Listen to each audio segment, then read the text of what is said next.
ਜਿਸ ਪਾਸੇ ਵੱਲ ਜਾ ਰਿਹਾ ਹੈ ਭਾਰਤ ਦਾ ਹਾਲ, ਖਾਸ ਤੌਰ ਤੇ ਇਕਨੋਮਿਕਲੀ ਵੀ ਇਹ ਇਹਨਾਂ ਨੇ ਕਵਰ ਅਪ ਕੀਤਾ ਹੋਇਆ ਹੈ ਬਹੁਤ ਸਾਰਾ ਜਿਹੜਾ ਉਹਨਾਂ ਦਾ, ਔਰ ਇਹ ਇਸੇ ਤਰ੍ਹਾਂ ਹੀ ਸਡਨ ਕਲੈਪਸ ਹੁੰਦਾ ਹੈ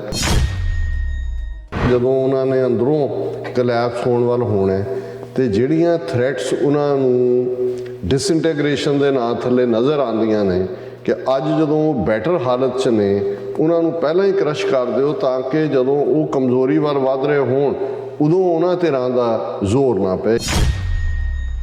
ਆਉਣ ਵਾਲਾ ਚੈਲੰਜ ਜਿਹੜਾ ਉਹ ਵਿਦਿਨ ਸੁਸਾਇਟੀ ਹੋਏਗਾ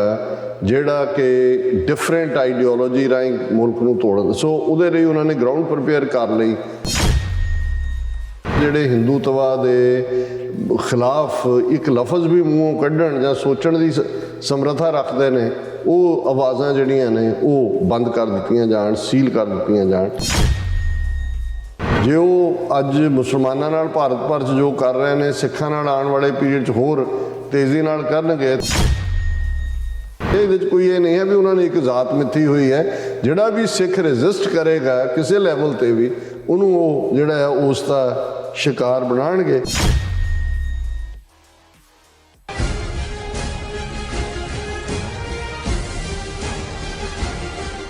viewers welcome back on programme. So viewers ਗੱਲਬਾਤ ਕਰਾਂਗੇ ਕਿ ਆਸਟ੍ਰੇਲੀਆ ਤੋਂ ਸਾਡੇ ਇੱਕ ਵੀਰ ਨਵਰੂਪ ਸਿੰਘ ਦਾ ਕਹਿਣਾ ਹੈ ਕਿ ਭਾਰਤ ਦੇ ਵਿੱਚ ਜਿਹੜੇ ਸਿੱਖਾਂ ਤੇ ਮੁਸਲਮਾਨਾਂ ਦੇ ਸਿਰਾਂ ਤੇ ਉਹ ਜਿਹੜੀ ਨਸਲਕੁਸ਼ੀ ਉਹਨਾਂ ਦੇ ਸਿਰਾਂ ਤੇ ਜਿਹੜੀ ਹੈ ਮੰਡਰਾ ਰਹੀ ਹੈ। ਸੋ ਇਸ ਬਾਰੇ ਆਪਾਂ ਗੱਲਬਾਤ ਕਰਨ ਜਾ ਰਹੇ ਹਾਂ। ਸੋ ਅਸੀਂ ਚਾਹਾਂਗੇ ਕਿ ਤੁਸੀਂ ਇਸੇ ਤਰ੍ਹਾਂ ਬਣੇ ਰਹਿਣਾ, ਦੇਖਣ ਸੁਣ ਲਈ ਐਂਡ ਲਿਖਣ ਲਈ ਤੁਹਾਡਾ ਸਭ ਦਾ ਬਹੁਤ ਧੰਨਵਾਦ ਜੀ। ਡਾਕਟਰ ਸਾਹਿਬ ਕੀ ਕਹਿਣਾ ਚਾਹੋਗੇ? ਦੇਖੋ, ਅਸੀਂ ਆਪਣੇ ਸਾਰੇ ਵਿਊਅਰਸ ਦਾ ਵੀ ਔਰ ਜਿਹੜੇ ਬਾਅਦ ਦੇ ਵਿੱਚ ਵੀ ਲਾਈਵ ਇਸ ਪ੍ਰੋਗਰਾਮ ਨੂੰ ਅੱਡ ਅਪਲੋਡਡ ਵੀਡੀਓਜ਼ ਤੇ ਦੇਖਦੇ ਨੇ, ਸੈਂਕੜਿਆਂ ਕਮੈਂਟਸ ਹੁੰਦੇ ਨੇ, ਦਰਜਨਾਂ ਲਿਖਤਾਂ ਸਾਨੂੰ ਰੋਜ਼ਾਨਾ ਮਿਲਦੀਆਂ ਨੇ ਔਰ ਅਸੀਂ ਕੋਸ਼ਿਸ਼ ਕਰਦੇ ਹਾਂ, ਬੇਸ਼ੱਕ ਅਸੀਂ ਨਾਂ ਲੈ ਕੇ ਬਹੁਤ ਵਾਰ ਹੁਣ ਉਹਨਾਂ ਨੂੰ ਨਹੀਂ ਡਿਸਕਸ ਕਰਦੇ,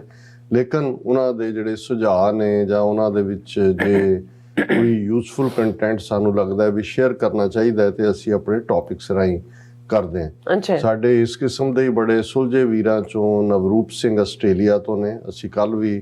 ਆਸਟ੍ਰੇਲੀਆ ਦੇ ਵਿੱਚ ਇੱਕ ਨਵੇਂ ਉਭਾਰ ਦਾ ਜ਼ਿਕਰ ਵੀ ਕੀਤਾ ਔਰ ਸਾਨੂੰ ਉਸ ਦੇ ਲਈ ਵੀ ਆਸਟ੍ਰੇਲੀਆ ਤੋਂ ਬਹੁਤ ਸਾਰੇ ਵੀਰਾਂ ਭੈਣਾਂ ਨੇ ਸ਼ੁਕਰੀਆ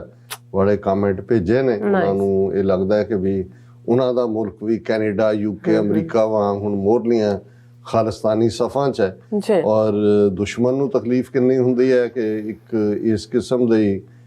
ਦੁਸ਼ਮਣ ਆਈਡੀ ਤੋਂ ਇਹ ਉਹਨਾਂ ਕਿਹਾ ਕਿ ਵੀ ਹੁਣ ਖਾਲਿਸਤਾਨੀ ਅਮਰੀਕਾ, ਕੈਨੇਡਾ, ਇੰਗਲੈਂਡ ਤੋਂ ਬਾਅਦ ਆਸਟ੍ਰੇਲੀਆ 'ਚ ਵੀ ਗੰਦ ਪਾਉਣਗੇ। ਸੋ ਮਤਲਬ ਜ਼ਾਹਰ ਹੈ ਕਿ ਵੀ ਇਹ ਸਾਡੀ ਤਾਕਤ ਹੈ ਕਿ ਜਿੱਥੇ ਜਿੱਥੇ ਅਸੀਂ ਔਰ ਖ਼ਾਸ ਤੌਰ 'ਤੇ ਨੌਜਵਾਨ ਜਿਹੜੇ ਸੂਝਵਾਨ ਨੇ, ਸਮਝਦੇ ਨੇ। ਔਰ ਵੀਰ ਨਵਰੂਪ ਸਿੰਘ ਹੋਰਾਂ ਦਾ ਜਿਹੜਾ ਇੱਕ ਬਰੀਫ ਕਾਮੈਂਟ ਇਸ ਦੇ ਉੱਤੇ ਜਿਹਦਾ ਉਹਨਾਂ ਨੇ ਸਿਰਲੇਖ ਜਾਂ ਉਹਨੂੰ ਦਿੱਤਾ ਹੈ, ਇਹ ਜੈਨੋਸਾਈਡ ਇਜ਼ ਇੰਪੈਂਡਿੰਗ ਇਨ ਇੰਡੀਆ, ਮੈਂ ਉਹ ਪੜ੍ਹਾਂਗਾ ਉਹਦੇ ਤੇ ਹੀ ਮੈਂ ਕਮੈਂਟ ਕਰਾਂਗਾ। ਉਹਨਾਂ ਨੇ ਕਿਹਾ ਕਿ in the coming uncertain Times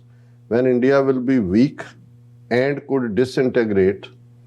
I do not believe for a second that sons of Chanakya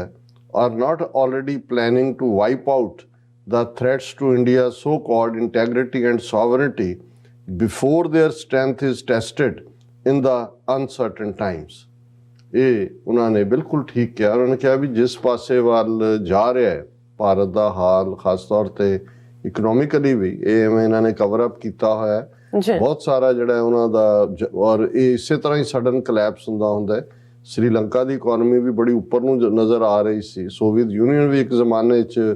super power ਬਣਿਆ ਹੋਇਆ ਸੀ, ਲੇਕਿਨ ਉਹਨਾਂ ਨੇ ਕਿਹਾ ਕਿ ਵੀ ਇਹ ਉਹਨਾਂ ਨੂੰ ਪਤਾ ਹੈ ਕਿ ਜਦੋਂ ਉਹਨਾਂ ਨੇ ਅੰਦਰੋਂ ਕਲੈਪਸ ਹੋਣ ਵੱਲ ਹੋਣਾ ਤੇ ਜਿਹੜੀਆਂ ਥ੍ਰੈਟਸ ਉਹਨਾਂ ਨੂੰ ਡਿਸਇੰਟੈਗ੍ਰੇਸ਼ਨ ਦੇ ਨਾਂ ਥੱਲੇ ਨਜ਼ਰ ਆਉਂਦੀਆਂ ਨੇ ਕਿ ਅੱਜ ਜਦੋਂ ਬੈਟਰ ਹਾਲਤ 'ਚ ਨੇ ਉਹਨਾਂ ਨੂੰ ਪਹਿਲਾਂ ਹੀ ਕ੍ਰਸ਼ ਕਰ ਦਿਓ ਤਾਂ ਕਿ ਜਦੋਂ ਉਹ ਕਮਜ਼ੋਰੀ ਵੱਲ ਵੱਧ ਰਹੇ ਹੋਣ ਉਦੋਂ ਉਹਨਾਂ ਧਿਰਾਂ ਦਾ ਜ਼ੋਰ ਨਾ ਪਏ। ਇਹ ਉਹਨਾਂ ਦੇ ਕਮੈਂਟ ਦੀ ਜਿਹੜੀ ਹੈ ਉਹ ਸਪਿਰਿਟ ਹੈ। I have heard Ajit Dobal many times he emphasized on removing the threat before it can eventuate, which means weaken the enemy at will when you want, so that when you face uncertain times you slither through without disintegrating ਉਹਦੇ 'ਚ ਇਹਨਾਂ ਨੇ ਇਹੀ ਅਜੀਤ ਡੋਵਲ ਜਿਹੜਾ ਜ਼ਾਹਰ ਹੈ ਉਹਨਾਂ ਦੇ ਸਾਰੇ ਇੰਟੈਲੀਜੈਂਸ ਏਜੰਡੇ ਦਾ ਕਰਤਾ ਧਰਤਾ ਹੈ, ਬਾਕੀ ਤਾਂ ਸਾਰੇ ਉਹਦੇ ਚੇਲੇ ਚਾਟੜੇ ਨੇ ਰਾ ਔਰ ਇੰਟੈਲੀਜੈਂਸ ਬਿਊਰੋ ਦੇ। ਉਹਨਾਂ ਨੇ ਵੀਰ ਨਵਰੂਪ ਸਿੰਘ ਹੋਰਾਂ ਨੇ ਕਿਹਾ ਕਿ ਵੀ ਉਹਨੇ ਕਈ ਵਾਰੀ ਇਹ ਕਿਹਾ ਸੀ ਔਰ ਉਹਨੇ ਦੋ ਗੱਲਾਂ ਕਹੀਆਂ, ਇੱਕ ਦਾ ਉਹਨਾਂ ਨੇ ਜ਼ਿਕਰ ਨਹੀਂ ਕੀਤਾ, ਜਿਸ ਉਹਨੇ ਕਿਹਾ ਕਿ ਜੀ ਆਉਣ ਵਾਲਾ ਚੈਲੰਜ ਜਿਹੜਾ ਉਹ ਵਿਦਨ ਸੁਸਾਇਟੀ ਹੋਏਗਾ, ਜਿਹੜਾ ਕਿ ਡਿਫਰੈਂਟ ਆਈਡੀਓਲੋਜੀ ਰਾਹੀਂ ਮੁਲਕ ਨੂੰ ਤੋੜਨ। ਸੋ ਉਹਦੇ ਲਈ ਉਹਨਾਂ ਨੇ ਗਰਾਊਂਡ ਪ੍ਰਿਪੇਅਰ ਕਰ ਲਈ ਕਿ ਭਾਈ, ਔਰ ਉਹਦੇ ਤੋਂ ਹੀ ਅਸੀਂ ਦੇਖਦੇ ਹਾਂ ਕਿ ਸੋਸ਼ਲ ਮੀਡੀਆ 'ਤੇ ਕਿਸੇ ਦਾ ਕਮੈਂਟ ਆ ਗਿਆ, ਜੇ ਕਿਸੇ ਨੇ ਲਿਖ ਦਿੱਤਾ ਕਿ ਜੀ ਸ਼ਿਵਲਿੰਗ ਜਿਹੜਾ ਕਹਿੰਦੇ ਨੇ ਕਿ ਉੱਥੋਂ ਗਿਆਨ ਵਾਪੀ 'ਚੋਂ ਮਿਲਿਆ, ਉਹ ਤਾਂ ਵਜ਼ੂ ਖਾਨੇ ਦੇ ਵਿੱਚ ਉਹ ਫੁਹਾਰਾ ਹੈ, ਤੇ ਉਹਦੇ 'ਤੇ ਉਹ ਈਵਨ ਹਿਸਟੋਰੀਅਨ ਹੈ ਪ੍ਰੋਫੈਸਰ ਰਤਨ ਰਾਮ ਕੇ ਕੌਣ ਦਿੱਲੀ ਯੂਨੀਵਰਸਿਟੀ ਦਾ, ਉਹਦੇ 'ਤੇ ਜਿਹੜਾ ਉਹਨੂੰ ਕੇਸ ਬਣਾ ਕੇ ਰਾਤੋਂ ਰਾਤ ਚੁੱਕ ਲਿਆ, ਹਾਲਾਂ ਕੋਰਟ ਨੇ ਅਗਲੇ ਦਿਨ ਜ਼ਮਾਨਤ ਕਰ ਦਿੱਤੀ। ਸੋ ਉੱਥੇ ਉਹਨਾਂ ਨੇ ਇੱਕ ਆਲਰੇਡੀ ਖੌਫ ਭਰਪਾ ਕਰ ਦਿੱਤਾ ਹੈ, ਕਿਉਂਕਿ ਇਹ ਸਾਰਾ ਵੀ ਅਜੀਤ ਡੋਵਲ ਦੇ ਉਸ ਏਜੰਡੇ 'ਚ ਹੀ ਸੀ ਕਿ ਇਹ ਜਿਹੜੀ ਇਨਰ ਪੋਲਰਾਈਜੇਸ਼ਨ ਕਰਨ ਵਾਲੇ ਲੋਕ ਨੇ, ਮਤਲਬ ਇਹ ਹੈ ਕਿ ਜਿਹੜੇ ਹਿੰਦੂਤਵਾ ਦੇ ਖਿਲਾਫ ਇੱਕ ਲਫ਼ਜ਼ ਵੀ ਮੂੰਹੋਂ ਕੱਢਣ ਜਾਂ ਸੋਚਣ ਦੀ ਸਮਰੱਥਾ ਰੱਖਦੇ ਨੇ, ਉਹ ਆਵਾਜ਼ਾਂ ਜਿਹੜੀਆਂ ਨੇ ਉਹ ਬੰਦ ਕਰ ਦਿੱਤੀਆਂ ਜਾਣ, ਸੀਲ ਕਰ ਦਿੱਤੀਆਂ ਜਾਣ। ਔਰ ਫਿਰ ਉਹਨੇ ਕਿਹਾ ਕਿ ਭਾਈ ਇਹ ਜਿਹੜਾ ਅਜੀਤ ਡੋਵਲ ਦਾ ਇਹ ਹੈ ਕਿ ਇਸ ਤੋਂ ਪਹਿਲਾਂ ਕਿ ਵੀ ਤੁਹਾਡੇ ਲਈ ਉਹ ਅਨਸਰਟਨ ਟਾਈਮ ਆਏ ਜਿਹਦੇ 'ਚ ਕਿ ਭਾਰਤ ਨੇ ਡਿਸਇੰਟੀਗ੍ਰੇਸ਼ਨ ਵੱਲ ਵਧਣਾ, ਉਸ ਤੋਂ ਪਹਿਲਾਂ ਹੀ ਆਪਣਾ ਕੰਮ ਕਰ ਦਿਓ, ਪ੍ਰੀਐਂਪਟ ਕਰ ਦਿਓ। ਜਦੋਂ ਇਹ ਕਿਹਾ ਜਾਂਦਾ ਹੈ ਕਿ ਭਾਈ ਇਹ ਜਿਹੜੀ ਜੈਨੋਸਾਈਡ ਹੈ ਇਹ ਇੰਪੈਂਡਿੰਗ ਹੈ, ਲਟਕ ਰਹੀ ਹੈ, ਜਿਹਨੂੰ ਤੁਸੀਂ ਕਿਹਾ ਵੀ ਤਲਵਾਰ ਸਿਰ ਤੇ ਲਟਕ ਰਹੀ ਹੈ ਜੈਨੋਸਾਈਡ ਦੀ, ਇਹ ਇਸੇ ਤੋਂ Muslims and Sikhs especially the Jat Sikhs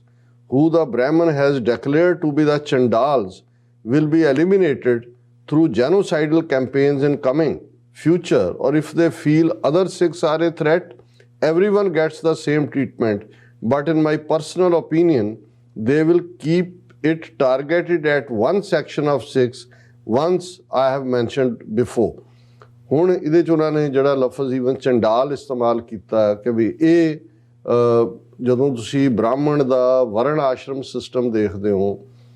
ਉਸ ਦੇ ਵਿੱਚ ਉਹਨਾਂ ਨੇ ਹੁਣ ਬਹੁਤ ਵਾਰ ਅਸੀਂ ਦਲਿਤ ਲਫ਼ਜ਼ ਜਦੋਂ ਇਸਤੇਮਾਲ ਕਰਦੇ ਹਾਂ ਤੇ ਉਹ ਅਸੀਂ ਸ਼ੂਦਰ ਦੀ ਸੈਂਸ 'ਚ ਕਰਦੇ ਹਾਂ ਚੌਥੇ। ਜੇ ਤੁਸੀਂ ਮਨੂ ਸੰਹਿਤਾ ਨੂੰ ਪੜ੍ਹੋ, ਬ੍ਰਾਹਮਣ ਕਸ਼ਤਰੀਆ ਵੈਸ਼ ਉੱਚ ਜਾਤੀਆਂ 'ਚ ਨੇ, ਸ਼ੂਦਰਾਂ ਦੇ ਵੀ ਹਕੂਕ ਨੇ ਕੁਛ ਨਾ ਕੁਛ, ਹਾਲਾਂ ਸ਼ੂਦਰ ਨੇ, ਲੇਕਿਨ ਉਹਨਾਂ ਨੂੰ ਵੀ ਹੈ ਕਿ ਜਿਵੇਂ ਸ਼ੂਦਰ ਜਿਹੜਾ ਬਜ਼ੁਰਗ ਹੈ ਉਹਨੂੰ ਉਨਾ ਹੀ ਸਤਿਕਾਰ ਦਿੱਤਾ ਜਾਏ ਜਿੰਨਾ ਦੂਸਰੇ ਬਜ਼ੁਰਗ ਨੂੰ ਦਿੱਤਾ ਜਾਂਦਾ ਹੈ। ਸੋ ਵਰਣ ਆਸ਼ਰਮ ਦਾ ਹਿੱਸਾ ਹੈ, ਲੇਕਿਨ ਇਹਨਾਂ ਚਾਰੋਂ ਕੈਟਾਗਰੀਆਂ ਤੋਂ ਬਾਹਰ ਜਿਨ੍ਹਾਂ ਦਾ ਕੋਈ ਹਕੂਕ ਨਹੀਂ, ਜਿਹੜੇ ਰਹਿ ਵੀ ਨਹੀਂ ਸੀ ਸਕਦੇ ਆਬਾਦੀਆਂ ਦੇ ਵਿੱਚ, ਉਹਨਾਂ ਨੂੰ ਅਛੂਤ ਕਿਹਾ ਗਿਆ। ਅਛੂਤ ਦਾ ਤਾਂ ਇਹ ਹੈ ਕਿ ਭਾਈ ਉਸ ਦਾ ਜੇ ਪਰਛਾਵਾਂ ਵੀ ਪੈ ਜਾਏ ਜਿਹੜਾ ਉਹ ਪਿੱਟਿਆ ਜਾਂਦਾ ਬ੍ਰਾਹਮਣ, ਉਹ ਪਿੱਟਿਆ ਜਾਣਾ ਤਾਂ ਸੀ ਜਾ ਕੇ ਉਹ ਨਹਾ ਲੈਂਦਾ ਸੀ ਕਿ ਭਾਈ। ਲੇਕਿਨ ਇੱਕ ਕੈਟਾਗਰੀ ਜਿਹੜੀ ਅਛੂਤ ਤੋਂ ਵੀ, ਸ਼ੂਦਰ ਤੋਂ ਥੱਲੇ ਅਛੂਤ, ਔਰ ਜੇ ਤੁਸੀਂ ਉਹਦੇ ਬਰਾਬਰ ਵੀ ਰੱਖ ਕੇ ਕਹੋ ਤਾਂ ਜਿਨ੍ਹਾਂ ਨੂੰ ਚੰਡਾਲ ਕਿਹਾ ਜਾਂਦਾ ਸੀ, ਉਹ ਨੇੜੇ ਤੇੜੇ ਵੀ ਨਹੀਂ ਸੀ ਲੱਗ ਸਕਦੇ। ਉਹਨਾਂ ਦੇ ਨਾਲ ਉਹਨਾਂ ਦੇ ਉੱਤੇ ਲਾਜ਼ਮ ਸੀ ਕਿ ਉਹ ਆਪਣੇ ਪਿੱਛੇ ਜਿਹੜਾ ਉਹ ਬੰਨਣ ਪੂਰਾ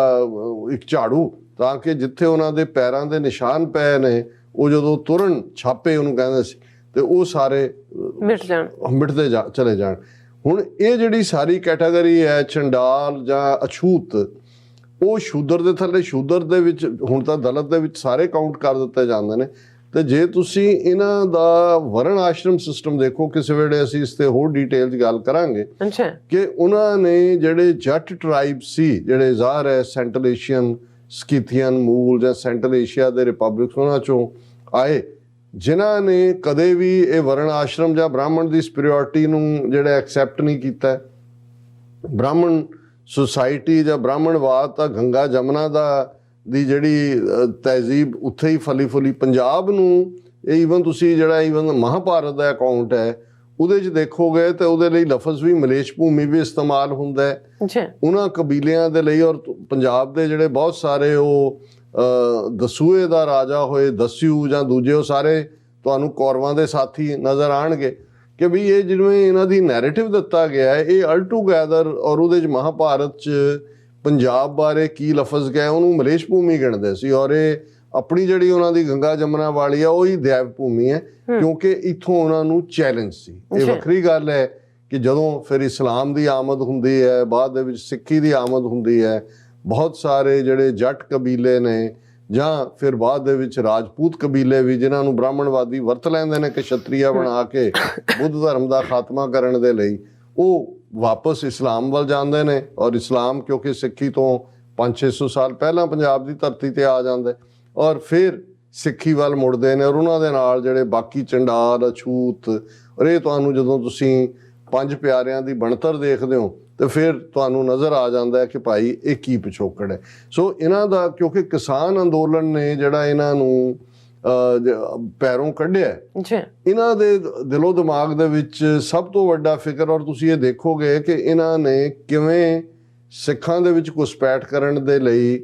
ਕਿਵੇਂ ਪਹਿਲਾਂ ਬਾਹਰਲੇ ਸਿੱਖਾਂ ਨੂੰ ਕਾਬੂ, ਸ਼ਿਵ ਸੈਨਾ ਦੇ ਥੱਲੇ ਮਹਾਰਾਸ਼ਟਰ ਹਜ਼ੂਰ ਸਾਹਿਬ ਕਮੇਟੀ ਇਹਨਾਂ ਦੇ ਕੋਲ ਹੀ ਸੀ,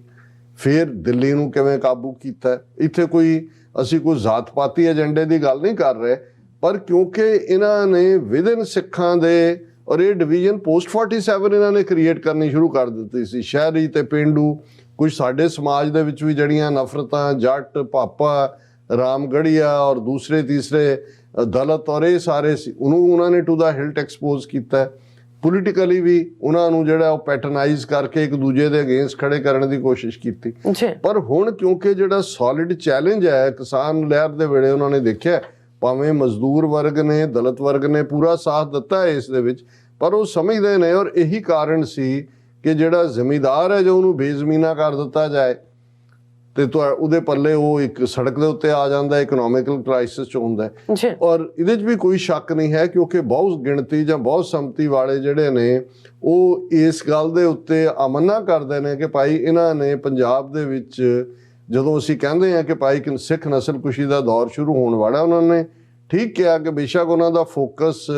ਉਹ ਕਿਰਤੀ, ਬੇਸ਼ੱਕ ਅੱਜ ਪੰਜਾਬ 'ਚ 80% ਤੋਂ ਜ਼ਿਆਦਾ ਜਿਹੜੇ ਜੱਟ ਜ਼ਿਮੀਂਦਾਰ ਨੇ ਉਹਨਾਂ ਕੋਲ 5 ਏਕੜ ਤੋਂ ਵੀ ਘੱਟ ਜ਼ਮੀਨ ਹੈ, ਪਰ ਇਹ ਉਸ ਬੈਕਬੋਨ ਨੂੰ ਤੋੜਨਾ ਚਾਹੁੰਦੇ ਨੇ। ਤੇ ਜੇ ਉਸ ਰਸਤੇ 'ਚ ਦੂਸਰੇ ਵੀ ਆ ਜਾਣਗੇ, ਇਹਦੇ 'ਚ ਕੋਈ ਇਹ ਨਹੀਂ ਹੈ ਵੀ ਉਹਨਾਂ ਨੇ ਇੱਕ ਜ਼ਾਤ ਮਿੱਥੀ ਹੋਈ ਹੈ। ਜਿਹੜਾ ਵੀ ਸਿੱਖ ਰੈਜ਼ਿਸਟ ਕਰੇਗਾ ਕਿਸੇ ਲੈਵਲ ਤੇ ਵੀ, ਉਹਨੂੰ ਉਹ ਜਿਹੜਾ ਹੈ ਉਸ ਦਾ ਸ਼ਿਕਾਰ ਬਣਾਉਣਗੇ। ਫਿਰ ਉਹਨਾਂ ਨੇ ਕਿਹਾ ਕਿ ਬਈ the economic downturn is the perfect time for them to do so, as when chaos is all over the world, no one has time to think about what happens in Punjab and other parts of India with Sikhs and Muslims, and it is easy to blame it on the hard times. उन्होंने कहा भी दुनिया हुण क्योंकि economical रिसैशन slide down शुरू है, ਜੇ ਉਹ ਅੱਜ ਮੁਸਲਮਾਨਾਂ ਨਾਲ ਭਾਰਤ ਭਰ 'ਚ ਜੋ ਕਰ ਰਹੇ ਨੇ, ਸਿੱਖਾਂ ਨਾਲ ਆਉਣ ਵਾਲੇ ਪੀਰੀਅਡ 'ਚ ਹੋਰ ਤੇਜ਼ੀ ਨਾਲ ਕਰਨਗੇ ਤੇ ਜਿਹਨੂੰ ਕਹਿੰਦੇ ਨੇ ਹੂ ਗਿਵਜ਼ ਏ ਹੂਟ, ਹਰ ਇੱਕ ਨੂੰ ਆਪੋ ਆਪਣੇ ਮੁਲਕਾਂ 'ਚ ਆਪਣੇ ਸ਼ਹਿਰੀਆਂ ਨੂੰ ਬਚਾਉਣ ਦਾ ਪਿਆ ਹੋਇਆ। ਤੇ ਇਹ ਉਹ ਸਮਝਦੇ ਨੇ ਵੀ ਇਹ ਜਿਹੜਾ ਇਕਨੋਮਿਕਲ ਮੈਲਟਡਾਊਨ ਦਾ ਟਾਈਮ ਹੈ, ਇਹਨੂੰ ਇਸਤੇਮਾਲ ਕੀਤਾ ਜਾ ਸਕਦਾ ਹੈ ਸਿੱਖਾਂ ਔਰ ਮੁਸਲਮਾਨਾਂ ਦਾ ਜਿਹੜਾ ਹੈ ਉਹ ਸਫਾਇਆ ਕਰਨ ਦੇ ਲਈ। ਔਰ ਇਸ ਦੇ ਵਿੱਚ ਉਹਨਾਂ ਨੇ ਇਹ ਕਿਹਾ ਕਿ ਵੀ Sikhs need to live by Guru Sahib's ਹੁਕਮ to defend ourselves, ਕਿ ਅਸੀਂ ਗੁਰੂ ਸਾਹਿਬਾਨ ਦੇ ਹੁਕਮਾਂ ਦੇ ਉੱਤੇ ਅਮਨਾ ਕਰੀਏ, ਸ਼ਸਤਰਧਾਰੀ ਹੋਈਏ, ਆਪਣੇ ਆਪ ਆਪਣੇ ਬਚਾਅ ਦਾ ਆਪ ਹੀਲਾ ਕਰੀਏ। ਔਰ reality is stranger than fiction, blame it on, and most of our people want to live in vanilla land, which is kind of sad. ਹੁਣ ਜੇ ਤੁਸੀਂ ਵਨੀਲਾ ਲੈਂਡ ਜਾਂ ਈਵਨ ਜਦੋਂ ਇਹਨਾਂ ਦੀ ਜਿਹਨੂੰ ਕਿ ਰੀਅਲ ਐਸਟੇਟ ਦੇ ਵਿੱਚ ਵੀ ਇਹ ਟਰਮ ਯੂਜ਼ ਕੀਤੀ ਜਾਂਦੀ ਹੈ ਕਿ ਵਨੀਲਾ ਹਾਊਸਿਸ ਜਾਂ ਦੂਜਾ ਹੁੰਦਾ ਵੀ ਜਿਹੜੇ ਅਨਫਰਨਿਸ਼ਡ ਨੇ ਉਹਨਾਂ ਦੇ ਵਿੱਚ ਕੁਛ ਵੀ ਨਹੀਂ ਹੈ। ਜਦੋਂ ਵਨੀਲਾ ਜ਼ਾਹਰ ਹੈ ਅਸੀਂ ਤਾਂ ਵਨੀਲਾ ਆਈਸਕ੍ਰੀਮ ਦੇ ਹੀ ਆਦੀ ਹੈ। ਸੋ ਉਸ ਸਾਰੇ ਨੂੰ ਇਹ ਇਵੇਂ ਹੁੰਦਾ ਕਿ ਜਿਹਦੇ 'ਚ ਤੁਸੀਂ ਇੱਕ ਆਪਣੇ 'ਚ ਬੈਠੇ ਹੋ ਔਰ ਇੱਕ ਮੋਨੋਟਨਸ ਜੇ ਤੁਸੀਂ ਉਸ ਤੋਂ ਬਾਹਰ ਆਊਟ ਆਫ ਦਾ ਬਾਕਸ ਸੋਚ ਹੀ ਨਹੀਂ ਰਹੇ, ਤੁਹਾਨੂੰ ਲੱਗਦਾ ਹੈ ਕਿ ਵੀ ਨਹੀਂ ਇਹ ਠੀਕ ਹੈ, ਚੱਲੀ ਇੱਦਾਂ ਹੀ ਚੱਲੀ ਜਾਣਾ, ਇਹ ਹੋਣਾ ਕਿ। ਔਰ ਇਹ ਨਵਰੂਪ ਸਿੰਘ ਕਹਿ ਰਹੇ ਨੇ ਕਿ ਜਿੰਨਾ ਚੈਲੰਜ ਸੀਰੀਅਸ ਹੈ ਔਰ ਜਿਵੇਂ ਉਹ ਪਲਾਨ ਕਰ ਰਹੇ ਨੇ, ਅਸੀਂ ਬਹੁਤ ਸਾਰੇ ਜਿਹੜੇ ਹੈ ਅਸੀਂ ਵਨੀਲਾ ਲੈਂਡ ਦੇ ਵਿੱਚ ਹੀ ਬੈਠੇ ਹੋਏ ਹਾਂ। I have grave concerns about the Sikhs living in the Western countries as well, because visible by our look, as soon as the economic downturn hits, we will have to bear it all on the streets. ਔਰ ਇਹ ਵੀ ਉਹਨਾਂ ਨੇ ਠੀਕ ਵਾਰਨ ਕੀਤਾ, ਜਿਵੇਂ ਮੈਂ ਪਹਿਲਾਂ ਹੀ ਗੱਲ ਕਰਕੇ ਹਟਿਆ ਕਿ ਈਵਨ ਜੇ ਰਿਚਮੰਡ ਹਿੱਲ ਗੁਰਦੁਆਰਾ ਸਾਹਿਬ ਦੇ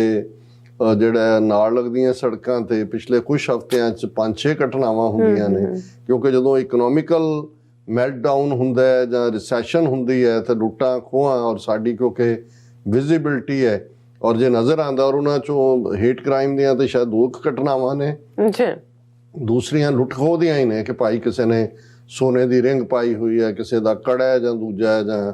ornaments ਨੇ। ਸੋ ਅਸੀਂ ਵੀਰ ਨਵਰੂਪ ਸਿੰਘ ਜੀ ਦਾ ਸ਼ੁਕਰੀਆ ਅਦਾ ਕਰਦੇ ਹਾਂ ਜੀ। ਡਾਕਟਰ ਸਾਹਿਬ ਤੁਹਾਡਾ ਬਹੁਤ ਬਹੁਤ ਸ਼ੁਕਰੀਆ। ਸਵਾਤ ਲੈਣੇ ਬ੍ਰੇਕ। ਵਿਊਅਰਸ ਤੁਸੀਂ ਕਿਤੇ ਨਹੀਂ ਜਾਣਾ, ਮਿਲਦੇ ਹਾਂ ਆਫਟਰ ਦਿਸ ਸ਼ਾਰਟ ਬ੍ਰੇਕ।